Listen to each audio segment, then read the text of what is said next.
Paul. Mario. What in the? I don't know. You know, we try to be as PG as possible on this show, Paul. But after witnessing, by the way, ladies and gentlemen, thanks for joining the Hashtag Sports presentation of the Buffalo Bills versus the Jacksonville Jaguars postgame, which the Buffalo Bills lost 9-6. Paul, we've been doing this a while. Mm-hmm. Sure have been. We've been doing this since 2013. Yep, sure have been.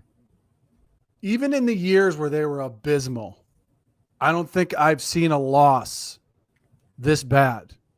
I mean, from the Buffalo Bills. I remember scoring touchdowns. Like, remember how much fun that is? Do you remember when they were averaging like 35 points a game and they scored 35 in their last two against some of the worst teams in the NFL right now?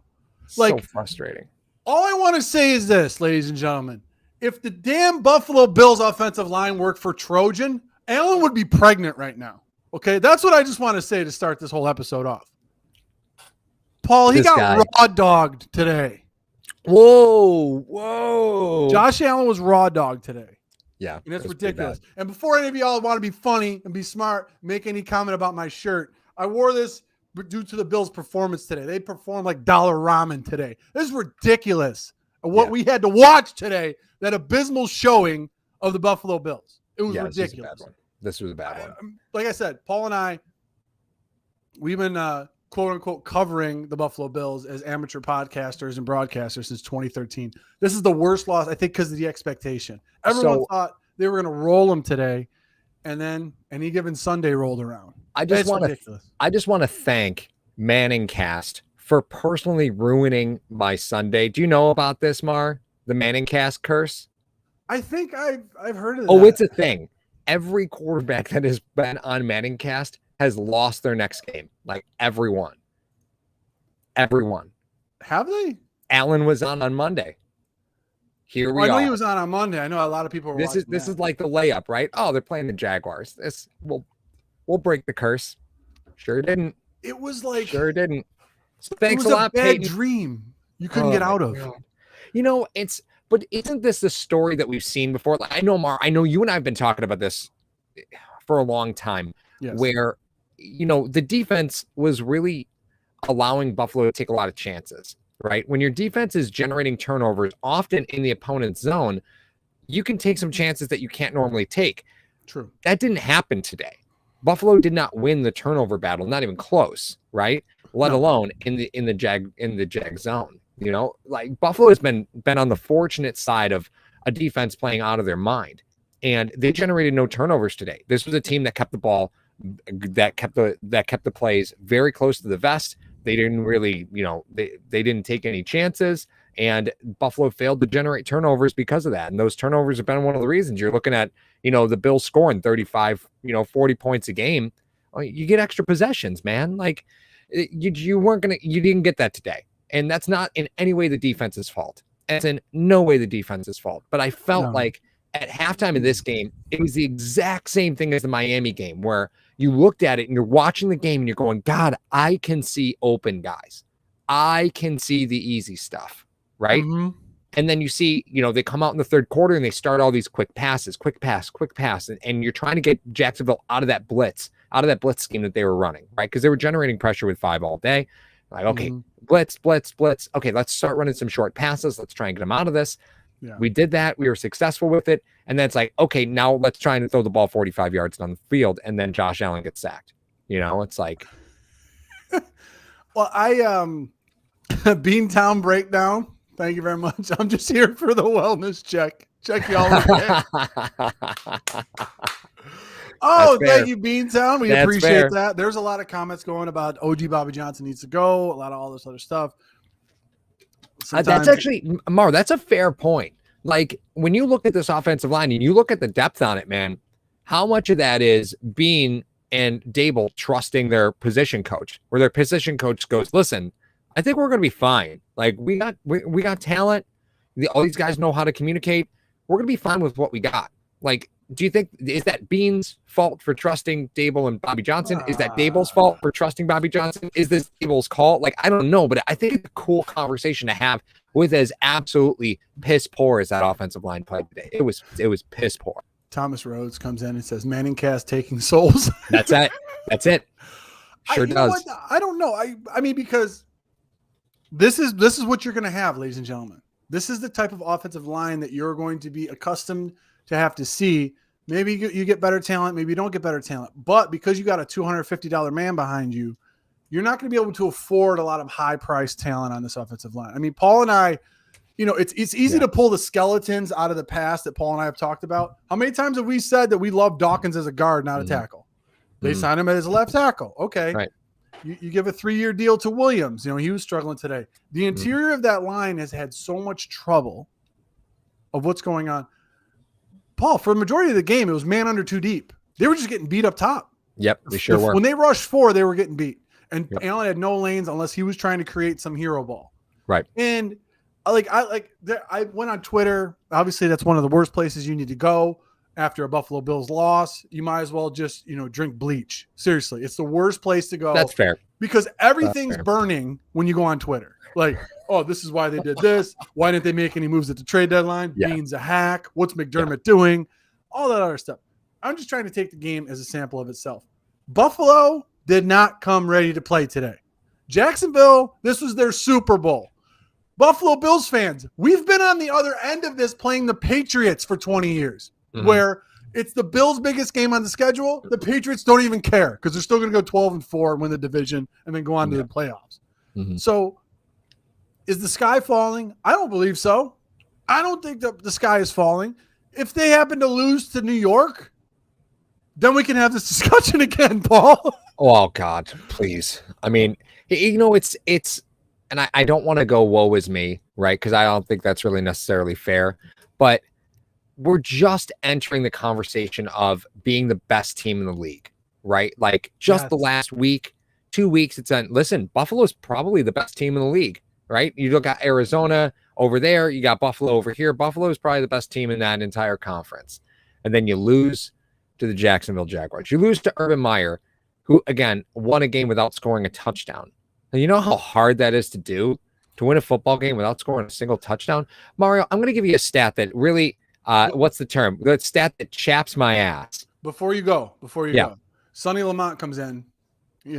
Josh Allen will lead us in rushing this season. That will lead us to playing and fighting for a wild card spot. Thank you for your donation, Sonny. Which is, I mean, the Patriots have been looking good, but their schedule's weak, just like Buffalo's, you know. But didn't matter. Apparently today, their schedule was weak today. Playing Jacksonville, who hasn't won on U.S. soil since the last president, I don't think. Jesus. That's an accurate statement. That's an accurate statement. So the thing that gets me a little bit, and I'm going to give a stat it is mind-blowing. Are you ready? Yes. Ready for this? Buffalo had 15 first downs passing day, 17 first downs in total, which is actually a very low number for them. Right? They've been in the low 20s. And I know you're like, well, it's only 3 or 4 first downs. That's a big drive, right? That's a big deal. So Buffalo had 17 total first downs today. 15 of them were passing, 2 of them were rushing. Obviously, the sky was falling there. I think that's fair to say. The Jacksonville Jaguars had 5 first downs passing and 5 first downs rushing. Yeah. Mario, they had 10 first downs. Yes. 10. Total? Well, I mean, if you remove they got 6 by penalty. Oh, yes. You got 6 by penalty. Third down efficiency, 2 for 13. That's garbage. 2 for 13? One turnover, 29 minutes of possession. So you hold the ball for half the game, which felt like a lot more. The Bills sure did. The Bills, but you give up 9 points. What's the stat on giving up less than 10 points in the NFL this year and losing the game? Right. That's what I'm curious about. Right. This is not squarely on the defense. The defense did what they needed to do. Like, here's certain things I don't get. And before we get to that, V-Man 29397, thank you very much, sir. If you struggle versus the Jags, Jets coaching is 10 times better than the Jags. Also, if the Jets offense is that good after 2 years worth of investments, imagine how the team's D will look after 7 picks in the first 4 rounds in 2022. Wow. Throwing some heaters at us today, V-Man. Obviously, any given Sunday, the Cowboys lost to the Broncos today. All right. Obviously, last week was a weird week too, man. Yeah, like it's last just week was a like, weird one. I'm not making excuses for this team. They get everything that's coming to them from us. Like Mhm. you guys hammer us for being objective about the Bills when they crush somebody. When they beat Kansas City and we were just joking around and having some fun, but we were being objective. When they beat Miami, Paul was being objective with Tommy last week. You know what I mean? We're trying to figure stuff out. We're still going to be objective with this team. Okay, we're not going to sit here and sugarcoat anything and say, "Oh my God, this." Will I mention the refs tonight? You damn right I'm going to mention the refs tonight, but not to a degree where you still had 3 possessions in the fourth quarter to win the game. You still had 3 extra possessions. Yep. So I don't want to hear any of this nonsense that, oh, the refs did this. You have a run play where Carlos Hyde gets 4 yards. You call a defensive holding on Star Latulele? Are you kidding me? Pronounced for like the 8th week consecutively as Lodalele. Like, apparently that's how it is. We're the ones that do it wrong, Paul. You know what? When they do the player introductions, I don't think that's how he pronounces his name. Like I don't know. I don't ever hear him say his name, Paul. To be honest with you. That's true. I'll have to go when back a man Sunday that big game. walks into the room, you don't ask him his name. You don't. You don't ask him his name. Lake Manumana. That's yeah. what. But the problem you call that, and then you call on a 4th down sneak where Trevor Lawrence gets it. You call a penalty on Levi Wallace. Yeah, for taunting or unsportsmanlike. The penalties in this game, I just didn't understand them. No, they didn't make any sense to me. Jacksonville didn't get the first down. Let's throw something.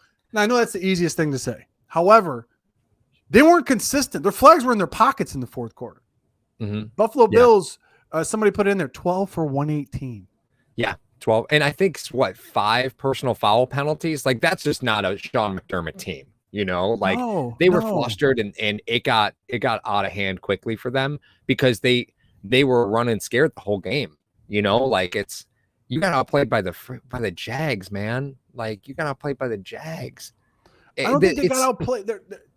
The Buffalo Bills defense did everything they needed to do to win today.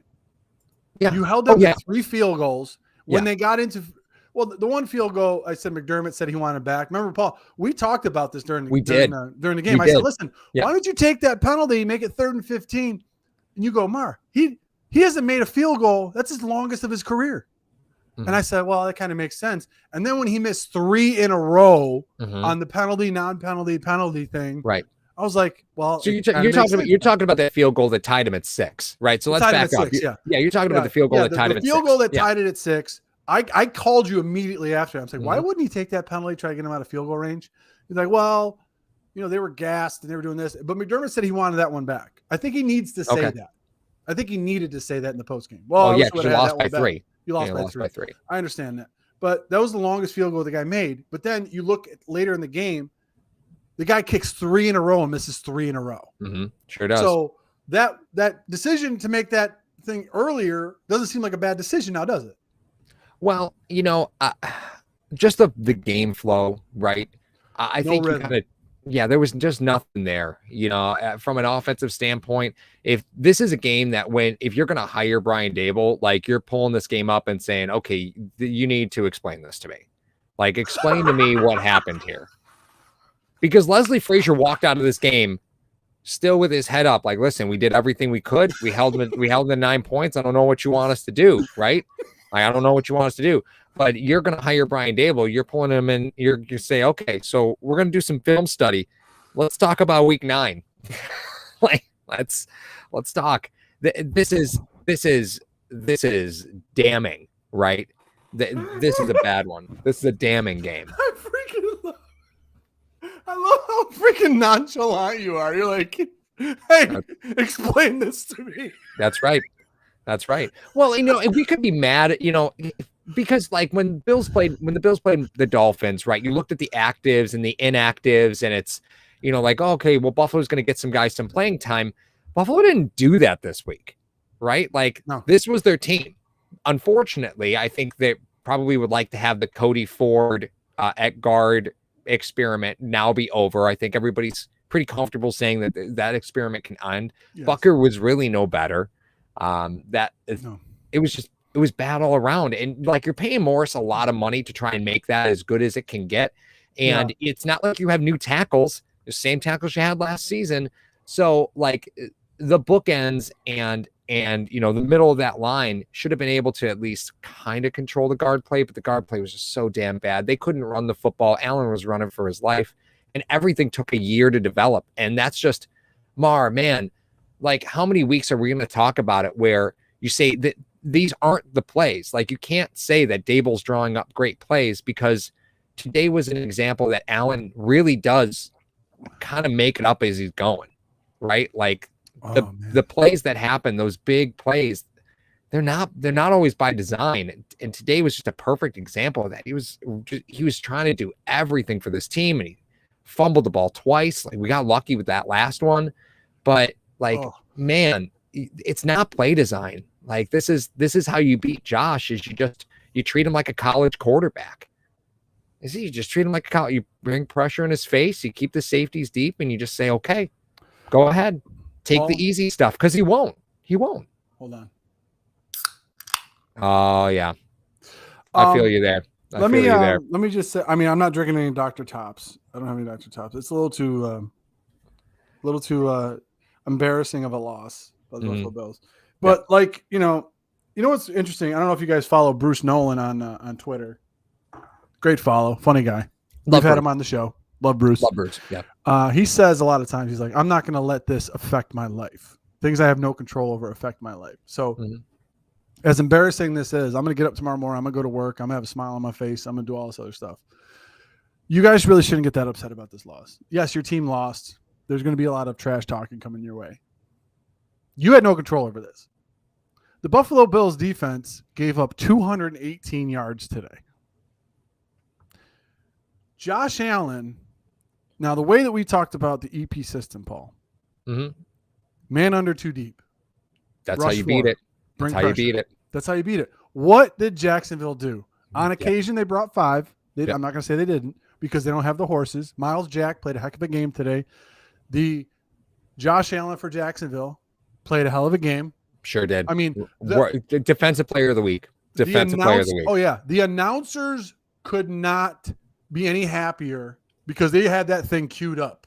Oh, yeah. First time a quarterback's ever been sacked by a guy that had the same name. Okay. I'm taking the day off, Thomas. Groundbreaking coverage. Dynamite drop in, Monty. That broadcasting school's really paid off. But here's the thing. The Buffalo Bills are currently 4-3 in the conference, 5-3 overall. Yeah. They're still first place in their division. Sure. You're playing the Jets and Indy the next 2 weeks. And then you go at New Orleans, home versus New England. Right. Okay. You have to go 3-1 over the next 4 games. Yeah. And though 2 of those wins have to be versus New York and New England. That's all I'm saying. Indy doesn't look like it's a huge threat, but then after this game today, I'm throwing out the book, Paul. Indy does a lot of things Buffalo doesn't do well. So that's gonna be a tough one. Yeah. New Orleans, you don't even know who's gonna be playing quarterback for New Orleans at that time. Your boy Taylor though. Jonathan Taylor. I know. I banged that drum at the draft. Yo, put a 1 in the chat if you remember Paul banging the drum for Jonathan Taylor, and everyone was like, Paul, Paul, really? Drafted Zach Moss, didn't we? Sure did draft Zach Moss that year, didn't we?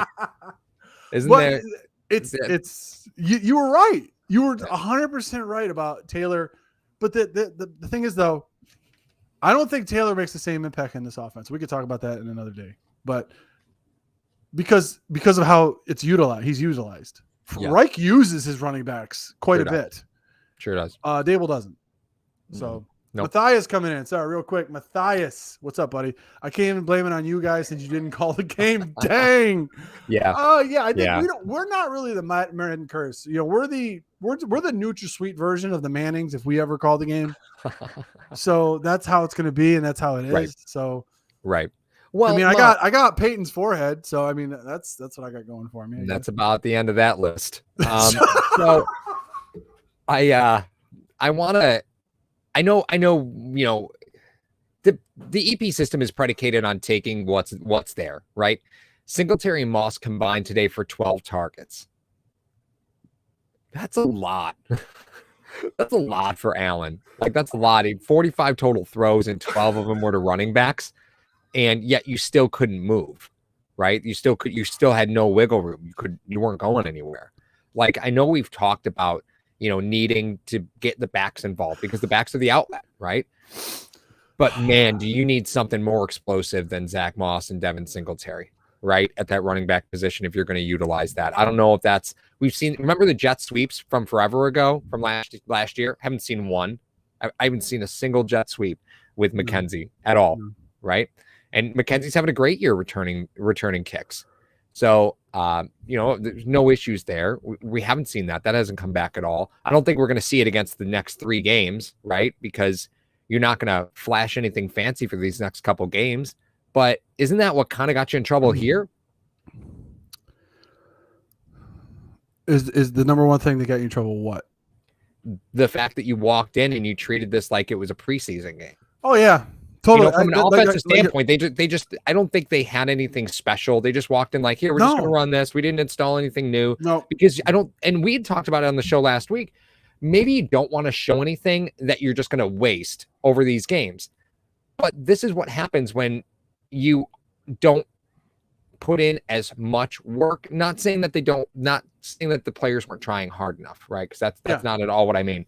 But I'm saying is there are times when sometimes you just check out on being creative. You're like, listen, we'll be fine. Let's not put anything out on tape that we don't want other people to see. Let's just keep a couple of these. They've won 1 game this year. We're going to be fine. We're going to be able to just walk through this and we're not going to flash anything fancy. And the end of the second quarter came, and I hope to God they were all looking around going, man, really wish we had that back. Right. Yeah. Like it's troubling to me. This is troubling. This is a culture thing to me. Right. Like, look at all the penalties that you had this week. You let a team that's won 1 game since, 2019. You let that team beat you. What the hell are you doing? Like, what are you doing?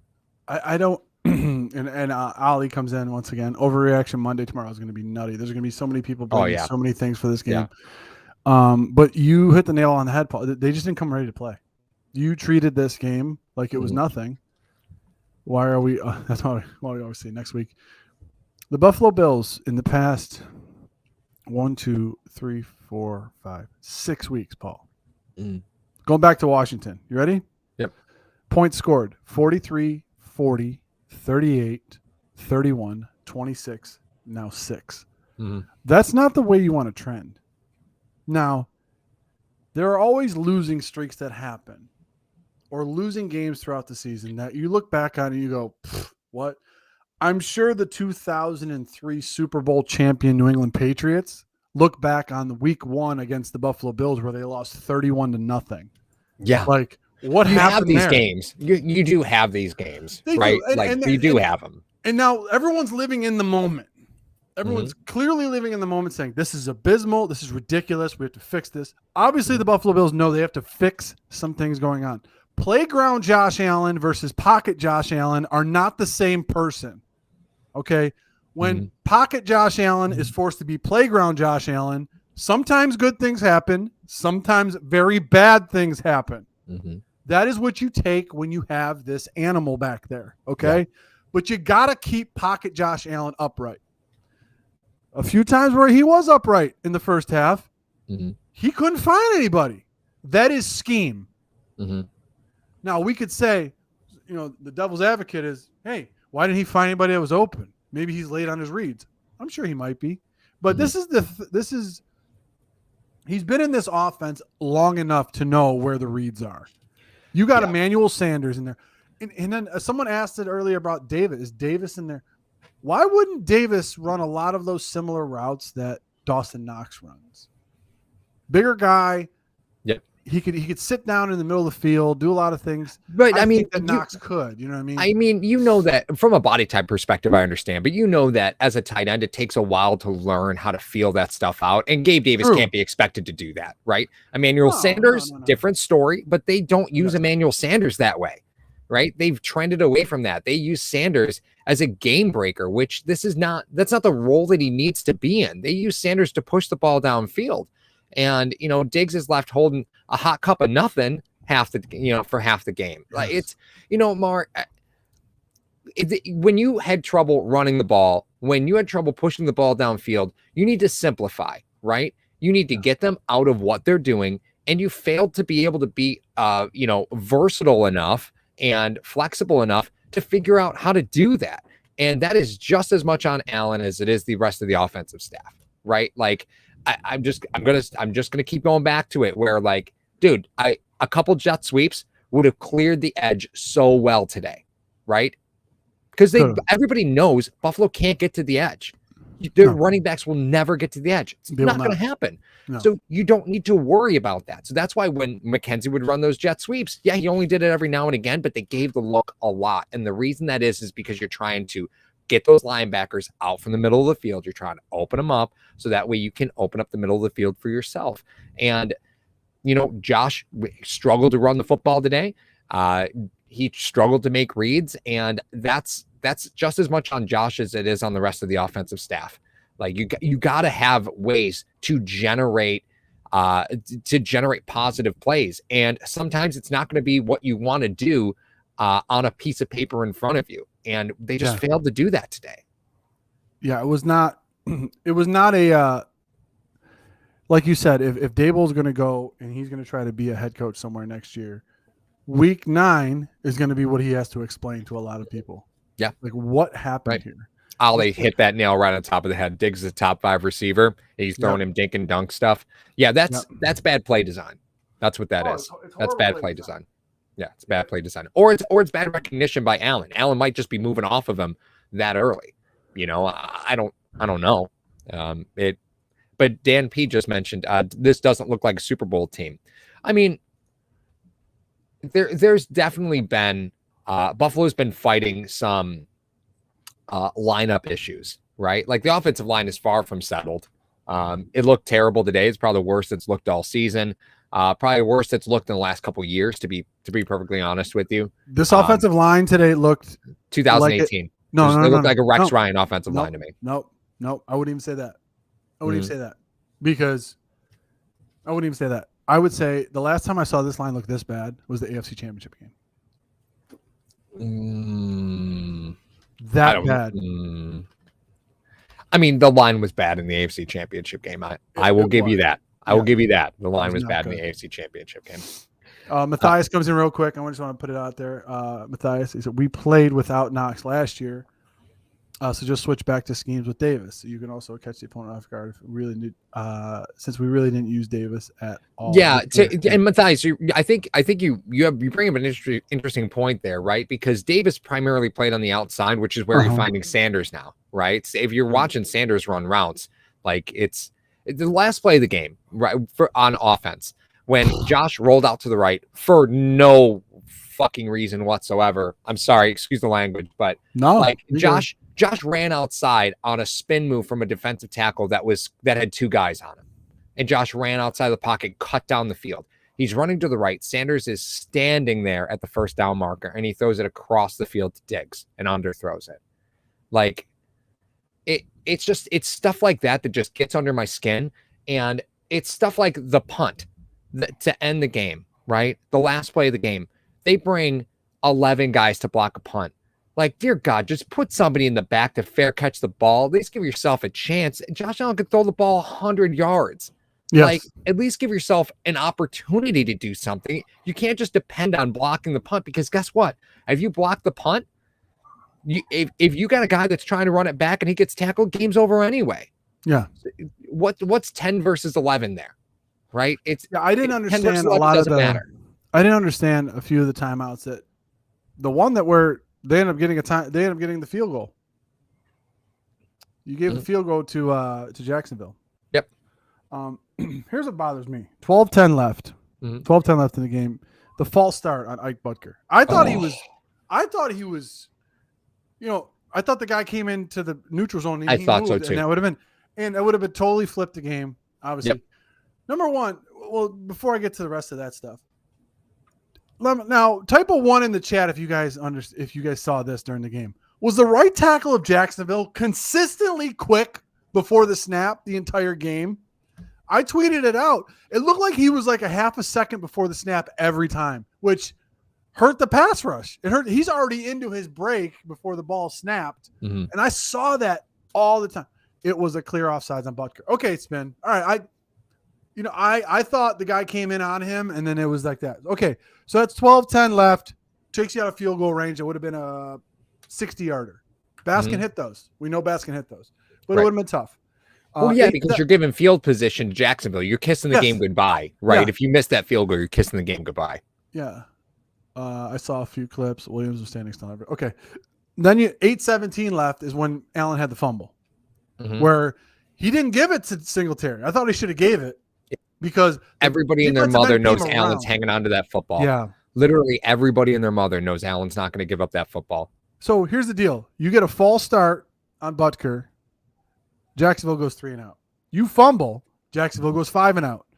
Then you have the turnover on downs at the end of the game. You had 3 separate chances to seal this thing. It was a 3-point game, and you can't come up with anything to move the ball consistently. Obviously, they had the sack when they were in field goal range, and then they got knocked out of field goal range after the sack, and it was just a dumpster fire. That's a rookie mistake, though. Taking a sack when you're in field goal range already, that's rookie, because that made it like a 68-yarder or something. Right. Not to say Bass can't. But you're not trying. You're not doing that. You're not doing that.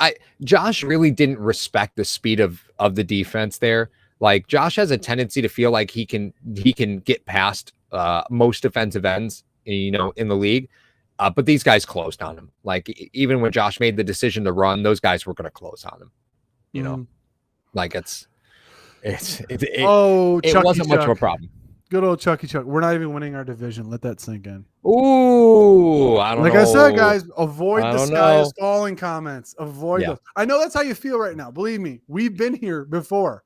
Like I said, Paul and I have covered we've done podcasting and YouTubing, at some capacity of this team since 2013. We know how when it hits November 1st, we start doing draft talks. Okay, guys, this isn't one of those times. No. Well, and I guess one of the struggles that I have a little bit more is that, when Buffalo was failing to move the ball most of the day, it's not like they were without skill position players, right? They lost Moss. Yes. That was it, right? Like that was it. You didn't lose Diggs. You didn't lose Beasley. You didn't lose McKenzie. You didn't lose Sanders. Like if they had been if skill position players were dropping like defenders today, then okay, right? But you lose Teron Johnson, and you never know what's going to happen there. I thought Sirianni played very well. You lost Levi Wallace, you lost Trey. It looked like he just got the wind knocked out of him. That didn't look like anything crazy. And then Dane Jackson bit on a move so hard. Thank God Trevor Lawrence couldn't throw. Your boy. I know, but everybody does it, right? You bring a defensive back in, you go right after him, and that's why you go after him, right? They're jumpy. I get it, right? That's everybody in the league does it. Everybody does it. I gotta bring Sean in here. I'm sorry. He goes, was it over when the Germans bombed Pearl Harbor? No! Germans? Forget it. He's rolling. Oh, if any of you guys loved Animal House, that was a great comment. What happened to the Delta House I used to know? This is ridiculous. Thank you, Sean, which is a perfect time. We're halfway through our post game, ladies and gentlemen. Thank you for joining us. Like I said, we're halfway, so don't leave. If you're here, drop a like. But tonight's show, sponsored, hashtag sports presentation of the post-game of Jacksonville versus the Buffalo Bills, is sponsored by Mr. Rogers Home. Sean Rogers, top 1% realtor in Arizona. If you're thinking of moving out to the Valley of the Sun, especially after today's game, Sean's your guy. His brochure is in the description of the video, so make sure you go check him out after. Mike Hall coming in, obviously. Vanilla play calling. Mike, you're about 20 minutes late, man. We said the same thing, Mike. 110%. You are right on the money, my friend. Yeah. Well, Mar, what do you think this does for next week's game? Right, let's start. I change nothing, Paul. If I'm Leslie Frazier, I change nothing of what I'm doing. Defensively, I'm totally with you. And you do you, boo-boo. You do you, Frazier. You do everything you want to do. Mike White, Josh Jackson. I don't know who the quarterbacks Doesn't even matter. Doesn't Doesn't matter. even matter. It does. You do what you got to do. Buffalo Bills are going to go into the Big Apple, and they're going to play solid defensive football. Even losing guys. Just to go on your previous point, though, Paul. Even losing guys on defense, you still played stellar defense. Sear Neal had a couple bumps in the road. We understand that. Right. But this is the offensive production I would expect if Sanders and Diggs went down. Absolutely. That's exactly my point. Healthy. Like, that's exactly my point. But that's what I'm saying is you can blame the offensive line because the offensive line was a problem. But the truth is there were plenty of times where Josh walked into more problems than he had he just stayed put. He did. Like and that's just a sign that he had no trust that he was going to be fine back there, right? He had no trust that he had time. Like and this, we know we get jumpy games from Josh like this. Like this is not uncommon. He wants to win more than we can adequately explain. And sometimes if he doesn't trust the players around him, he thinks that means he has to do it all himself. And you're missing, a dynamic running back. I like Devin Singletary. I do. I like Devin Singletary. But I think you're missing, you're missing some speed at the running back position. You don't really have a hog at wide receiver, right? That's just going to bully guys out of the way. I think right. I think you have somebody like Gabe Davis, but Gabe he's not really involved in the offense like that. And this offensive line, man, it's just so rough. But you're missing those dynamic pieces that make I like Diggs, right? But Diggs needed to take over the second half of this game, and they just couldn't. They just couldn't do it. They took him away. Couldn't do it. Line is, but my call. Line is bad. Ford is bad. True. I like Chevy better. But I mean, you asked me for next week on dad jokes. We do dad jokes here too. You're beautiful man. Beautiful bastard. Stop. I'm still laughing at the whole Peyton Manning thing. You're like, and that's where the comparisons end. You asshole. Prove me wrong, man. Hey, listen, I threw a pass to you, the preseason pass from Gabriel Davis into the end zone. You were like, hot damn. Yep. Old the man ball's moving. Can still sling it. But if you want to talk about the offense, what you need to change in going into New York, obviously Robert Saleh being a defensive-minded head coach. We may have a special guest this week, ladies and gentlemen, maybe impromptu live coming up this week with Ryan from Jets Talk 24/7. That might be coming up this week, so be sure to tune in for that. But that being said, you're going into New York, another team where they've lost some games. They're in a rebuilding phase. They're going to treat this as their Super Bowl. Like, that's the difference right now. Buffalo Bills are the hunted, not the hunters. I mean, for so many years, the Buffalo Bills were always looking up at the AFC East crown and looking up at other teams that were great and say, okay, we're out of the playoffs now. Whose playoff run could we ruin? You know what I mean? What game is our Super Bowl? This was Jacksonville's Super Bowl. They came in saying, if we play our best game against this team, let's see what happens. Let's see what we do. And the more and more the game went on, the more and more confidence Jacksonville was able to gain. Sure. I understand that. But it wasn't on their offensive side of the ball. It was all about their defensive side of the ball and the inadequacies of what was going on with Josh Allen in this offense, and especially the offensive line. If nothing gets figured out, I like the Jets' defensive line better than I like Jacksonville's, even though Josh Allen is a freak on the defensive end. They're not as fast, though, right? No, they're not as fast, but they will push the pocket right in Allen's face. Yeah. It's interesting, right? Because you're looking at this, as far as Buffalo needs a get-right game, right? Like, they need a game to get right now. And that Jets defense is, they're not phenomenal, right? They're not phenomenal, but they've got some very good players. That offense actually scares me a little bit more, and I can't believe those words came out of my mouth, because regardless of who the quarterback is, if you look at the receivers that they have, none of them are guys that strike fear in the hearts of opponents. But the fact of the matter is, there's so many guys like Beasley, like they're Beasley-esque players, and there's a bunch of them, right? So you get Braxton Berrios, he's opening a phone booth. Elijah Moore played great again, quick twitch player. Keelan Cole, quick twitch player. Jamison Crowder, quick twitch player. Like, these are all guys that are really slippery. And that's why the Jets can throw the ball 52 times in a game and complete 34 passes, because they've got guys who can get open in a phone booth. And if you're Buffalo, you had a lot of penalties this week.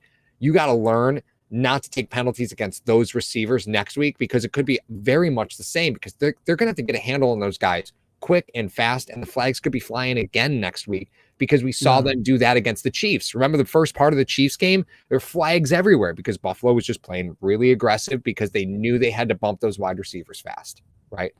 The Jets are the same way. And you might see, again, a lot of penalties in the first half of this Jets game. Paul, can I ask you something? No. This is going to be tough for you to answer. Okay, fine. You talk me into it. Yeah, you talk me into it. All right, but it's the Dr. Tops talking. Oh.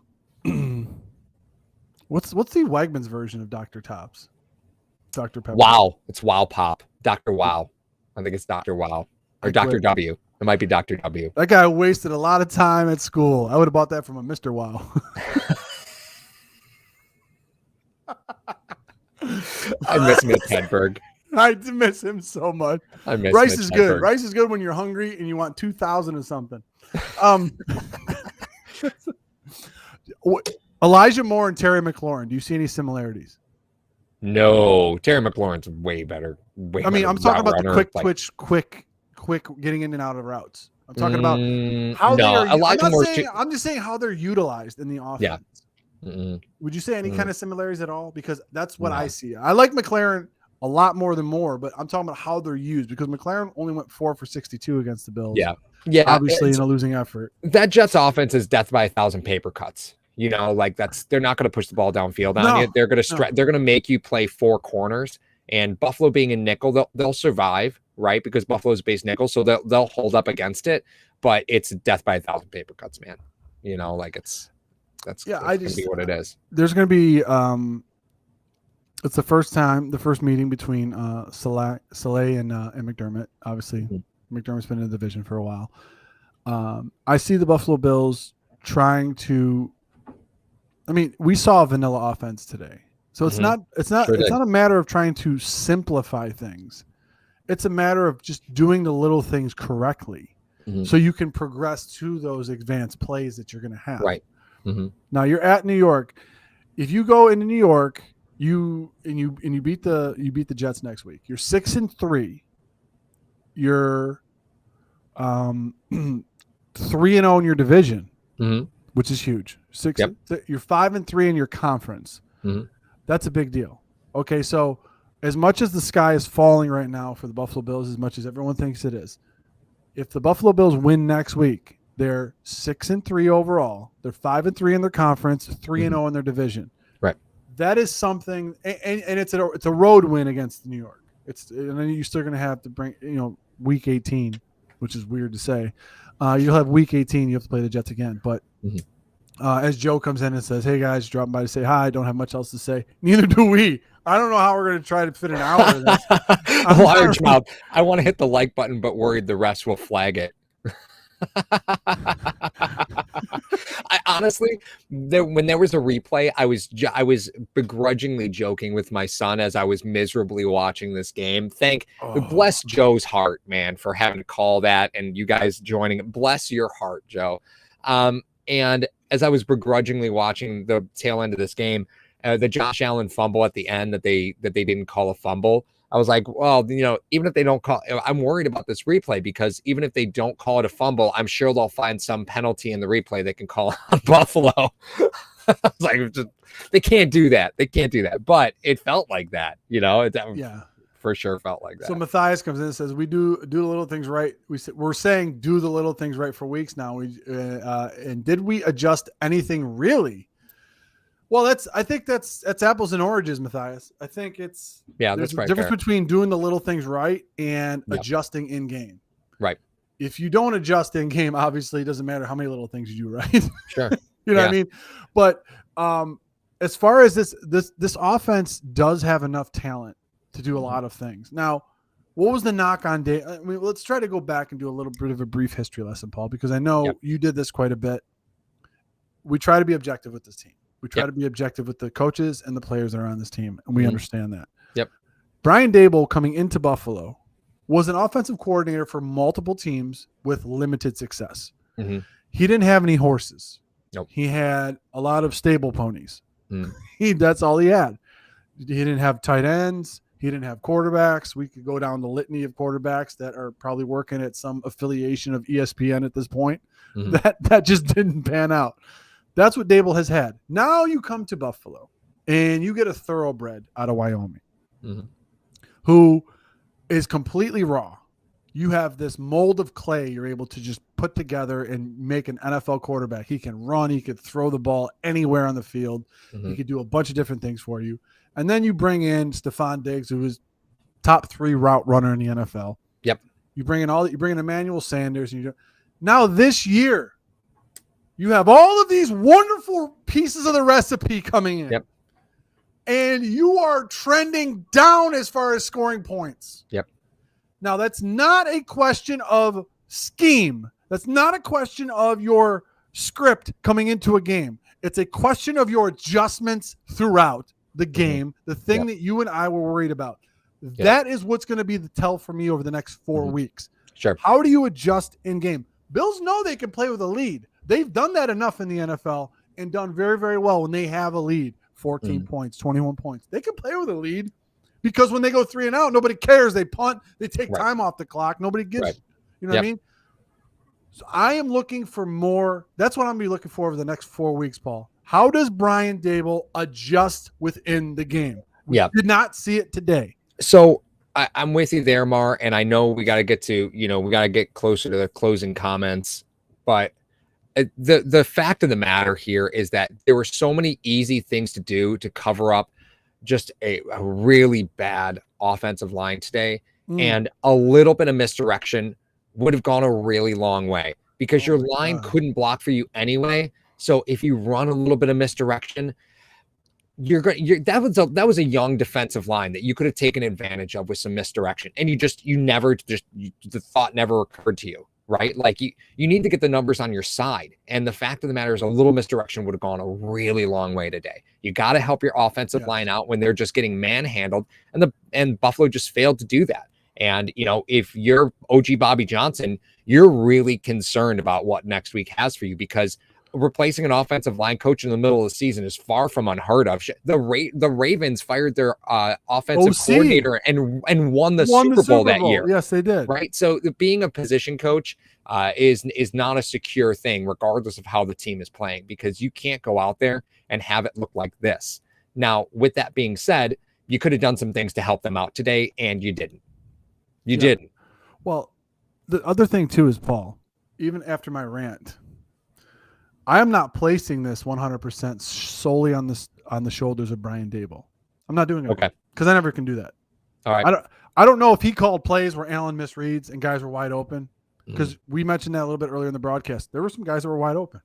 Sure. There were some guys he could have hit. On that 4th down play, you said Sanders was standing at the sticks, minding his own business. Wide open. Allen did. I know it's always a question of the percentage of what. When Allen was doing amazing and having that MVP season last year, everyone wanted to tout Brian Dable for it. And I said, whoa, pump your brakes a little bit.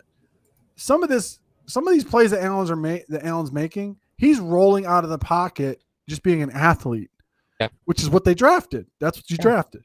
Absolutely. So all this other stuff that's combined, we will never know the full scope. And anyone who tries to sell you that is trying to say something. You will never know whether or not it's 100% Allen or 100% Dable, what happened throughout the game. Only those guys that are in the film room with Dable, with Allen, will know if it's, hey, you missed this, you missed this. All right, this was a bad call on my end. This was a bad call on my end. You should have adjusted to this. Yeah. All this other stuff. Allen is not a $250 million quarterback yet, guys. Nope. He's got to get there. So I will never say it's 100% on Dable. I'll never say it's 100% on Allen. I just don't know what percentage to assign to both of them because I just watched the game like y'all did. I didn't know if he missed open guys. If I had my choice, Paul, you know this. If I had my choice, I would watch every game from the end zone. Oh, 100%. I would watch every game from let me watch from the end zone cam. 100% every time. Yeah. I'll tell you what everything happened. Yeah, without a doubt. Just to kind of finish the post game off, Mark. Yeah. Here's the deal. We talked about Buffalo's defense. I had mentioned at the start of the show, and I kind of want to close with that, right? Yes. Here's how the turnovers have gone for the year, right? Against Pittsburgh, you generated 0 turnovers, and you lost that game, right? The next game, Miami, 3 turnovers. Washington, 3 turnovers. Houston, 5 turnovers. Kansas City, 4 turnovers. Tennessee, 1 turnover. You go into Miami, 2 turnovers. You notice a trend here? What games have you lost? In games that you've lost, you've generated 1 or less turnovers. In games that you've won, you've generated 2 or more turnovers. Today, Buffalo generated 1 turnover, and they've only given the ball up prior to today 5 times all season. They gave the ball up 3 times today.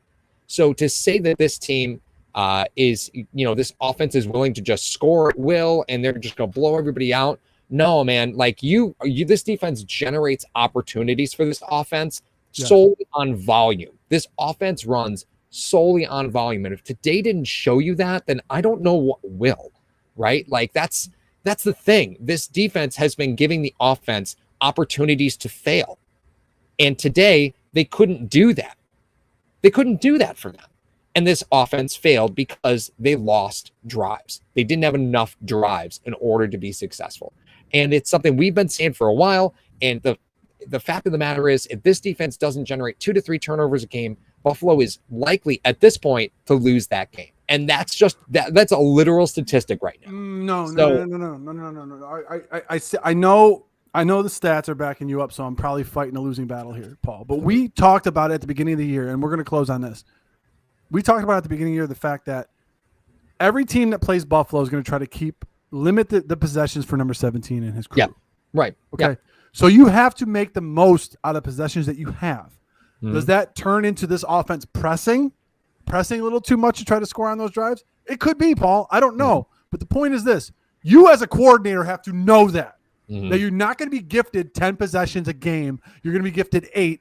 What are you going to do? You got to at least score on half of them, and they can't be freaking field goals. Right. Let's go. So it wasn't. It's one of those things where I like I said, I assess blame multiple places. Am I an offensive coordinator in the NFL? No. Am I a coach in the NFL? No. I can only go on what I see of 30 years of football. Okay, this is what I see happening, and I could make suggestions, but who the hell is going to hear them? My point is this. As 2 yahoos that are calling this from Western New York to say that you're going to be gifted limited possessions, and we haven't seen that because of all those turnovers that the defense has given you, extra possessions to score points. This is what happens when you're not gifted those possessions. Mm-hmm. The only turnover they got was to stop a drive to end the half. Mm-hmm. That was it. You couldn't do anything else with that. Right. So thank God we got a former left tackle, right, Paul? Paul Berg loves talking about Deion Dawkins 100%. So, Paul, I mean, to the hashtag Nation, all y'all that are in here, thank you for dropping a like. Thank you for coming on to the show. We'd like to thank our sponsor, Mr. Rogers Home, Sean Rogers. His brochure is in the description of the video. Top 1% realtor. If you're thinking about moving out to the Valley of the Sun, Sean is your guy. Please get in touch with him. Paul, we didn't win, so we can't do a roast session at the end of this. Nope. We apologize to everybody. But I just want to leave everybody with this. Just one last thing. The sky is not falling. This is an awful loss for Buffalo. We know because of the expectation of this team. Mm-hmm. We understand that. However, if the Buffalo Bills were to rattle off 3 straight wins before they go to New England, nobody cares about the loss to Jacksonville. Nobody will care. You will be 8-3 going against New England on ESPN. No one will give up. You know what? So, Paul, you got any closing statements for today? Oh my God! Can we just score a touchdown next game? Like, Jesus, that's all I want. I want us to just score several. Actually, several would be better. I'll go with several touchdowns next game. That would be great. What a day! What a day! Oh my God, we lost to Urban Meyer. I gotta turn my text message notifications off when I podcast. I'm done. Jeez. Good Lord. Nothing wrong with field goals. I could say so many things about Urban Meyer that would absolutely get our channel banned from YouTube right now, and I just have to keep them all to myself. I can't say anything because he won. Can't say any of them. Breaks my heart. You can say anything you want about Urban Nope, Meyer. Not doing it. Not today, Satan. Not today. Not today. All right, Mar. So this week, let's see. We got Tailgate Talk every Friday. Joe does his sharp picks every Wednesday. I've had trouble doing the Thursday morning coffee. I got a promotion at work, so my mornings have been a little crazy. But I will try to get another morning session. Don't shake your head at me. I have a real job. I do have a real job. So it's one of those things that we'll try and get more episodes out to you guys. Look at Largemouth Hunter. That's a great comment right there. Don't do it, Mar. Don't do it. I'm not putting it on the screen. I can't. I would love to. Let's do it on Patreon. Yes, we will do it on Patreon. Hey, we have a Patreon too, guys. See how great we are promoting our stuff? Yeah, we're on iTunes and Spotify as well, guys. And we have hashtag merch. If you guys haven't bought any hashtag merch, we're going to find you. And then I'm going to throw a dart at you named Paul. Anyway, thank you guys for joining us for the post game.